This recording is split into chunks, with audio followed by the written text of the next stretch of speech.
অথবা এই নাম্বারে কল করা হলে আপনার বাচ্চা কল রিসিভ করতে পারবে। এরকম অনেক ফিচার পেয়ে যাবেন। কীভাবে লাইভ লোকেশন ট্র্যাক করতে হয় সেটি ভিডিওর পরবর্তী অংশে দেখানো হবে। সো এখন বলা যাক আরও কিছু ফিচার, গুরুত্বপূর্ণ ফিচার যেগুলো এই স্মার্ট ওয়াচটিকে অনেক জনপ্রিয় করে তুলছে। সো এটিতে রয়েছে ভয়েস রেকর্ড এবং ছবি আদান প্রদানের সুবিধা। সো এই স্মার্ট ওয়াচটির ভিতরে একটি মেসেজ অপশন রয়েছে এবং আপনার মোবাইল অ্যাপে একটি অ্যাপ নামাতে হবে। সেই অ্যাপ নামানো হলেই সকল প্রকার সুবিধা নিতে পারবেন, লাইভ লোকেশন ট্র্যাক থেকে শুরু করে ভয়েস মেসেজ অথবা যে কোনো ছবি ক্যাপচার করতে পারবেন। এবং এই অ্যাপের মধ্যে একটি অপশন রয়েছে যে রিমোট শাটার। এই অ্যাপের মধ্যে একটি বাটনে চাপ দেওয়া হলে আপনার বাচ্চার এই স্মার্ট ওয়াচটির ক্যামেরা অ্যাক্টিভ হয়ে যাবে।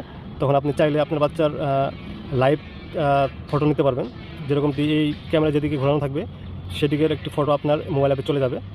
আপনার বাচ্চার কোনো কিছু করতে হবে না, জাস্ট আপনার ওই অ্যাপ থেকে একটি বাটনে চাপ দেওয়া হলে আপনি আপনার এই ক্যামেরা